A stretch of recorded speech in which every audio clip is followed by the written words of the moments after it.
If you just watch a video telling you to stop being nice, to set firm boundaries, to refuse being used anymore, and part of you felt strong, but another part felt quietly unsettled, this video is for you, because here's what often happens next.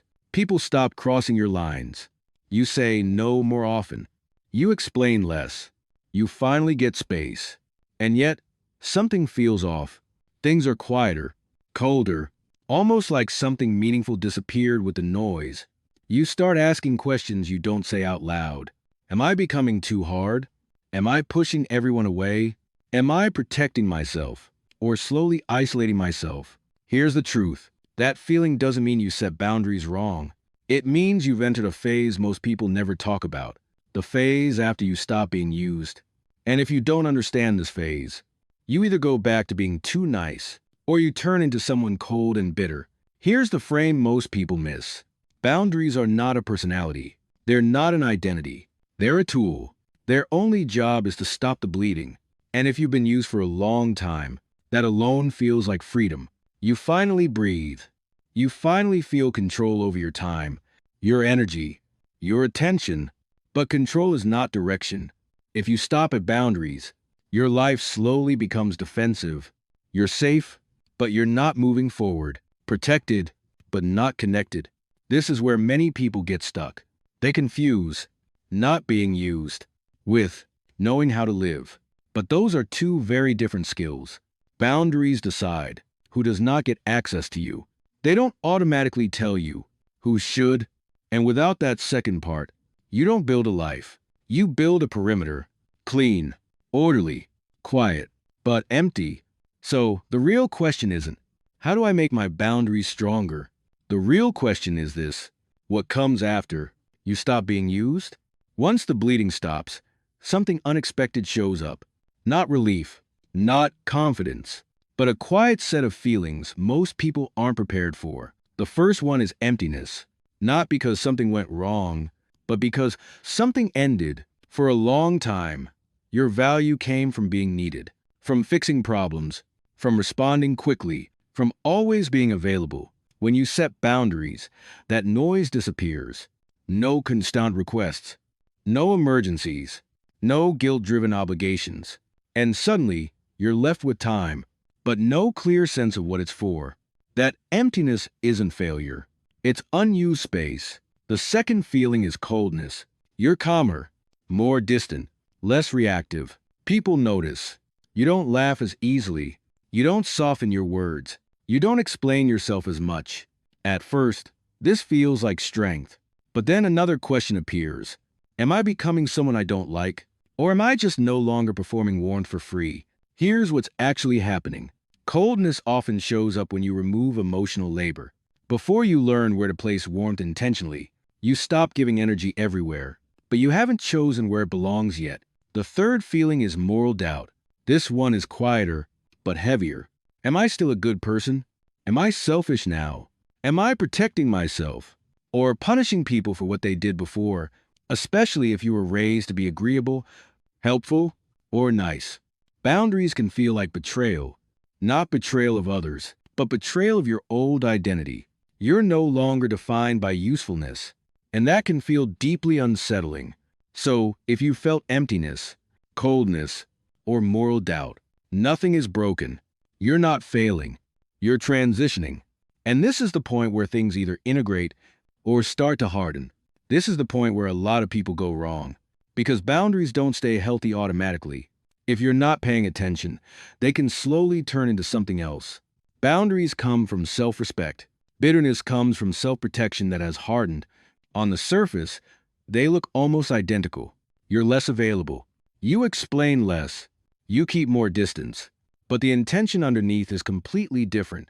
When you set a boundary, you're saying, "This doesn't work for me." When bitterness takes over, you're saying, "People can't be trusted." One is selective, the other is defensive. Here's how you can tell the difference in real life. Boundaries are calm. You don't need to punish anyone. You don't need to teach a lesson.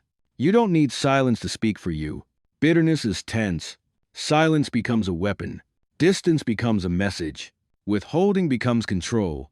This is where the moral confusion starts. A lot of people tell themselves, I'm just protecting my peace.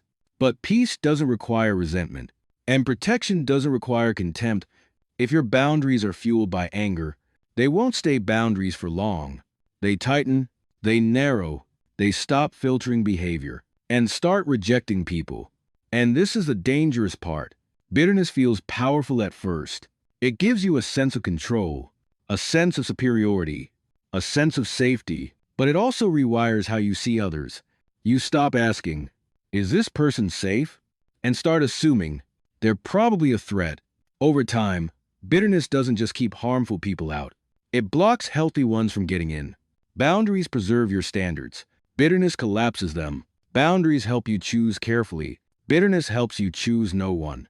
And that's how people end up isolated, telling themselves they're just stronger now, when in reality, they've stopped trusting entirely. So if the goal wasn't to be harder, and it wasn't to go back to being nice, then what do you build after you stop being used? You don't build walls, you build standards. Because boundaries tell people where you end, standards tell you what you stand for. Standards answer questions like, what kind of behavior do I respect? What drains my energy? What am I willing to invest in? With consistency and intention, when you don't have standards, every interaction feels negotiable. When you do, you don't need to explain your boundaries. Your choices explain them for you. The second thing you build is reciprocal connection. Not people who need you, people who meet you halfway. Connection isn't about intensity. It's about balance. Effort matched with effort. Care matched with care. That's how connection stops feeling like labor and starts feeling like belonging. The third thing you build is selective warmth. Not shutting down entirely, not opening up to anyone, but choosing where your warmth goes on purpose, not by default. Warmth without standards gets exploited. Standards without warmth turn cold. Selective warmth is what keeps you human, without making you available to everyone. Here's the real difference. If all you ever build are boundaries, you'll survive. If you build standards, reciprocal connections, and selective warmth, you'll actually live. And that's what makes the difference between existing in defense and thriving in life. This is what integration actually looks like. You're firm on the outside, clear, boundaried, not easily pulled or pressured, but on the inside, you're still warm. You don't harden your heart to protect your life. You strengthen your structure so your heart doesn't have to wear armor all the time. That's the difference. Integrated strength isn't loud. You don't explain yourself. You don't threaten distance. You don't perform dominance. Your clarity does the work for you. You can say no without resentment. You can be kind without being available. You can walk away without contempt. This is the balance most people never reach. They think strength means being cold, or softness means being weak. Integration is neither. It's being strong enough to choose, and soft enough to connect. You're no longer guarding yourself constantly. You trust your standards. You trust your discernment. And because of that, you don't need to protect yourself from everyone. You simply live with clarity, with selectivity, and without losing your humanity. If you're still here at the end of this video, it means you've already done the hardest part. You stopped letting yourself be used. You chose self-respect. That matters more than most people realize. The work now isn't about becoming tougher. It's about becoming clearer. Clear about who you let into your life. Clear about what you give. Clear about what you no longer negotiate. In the next video, I'll talk about how to recognize safe people after you've cut the wrong ones off, without reopening old patterns or losing the progress you've made. If that's where you are right now, I'll see you there.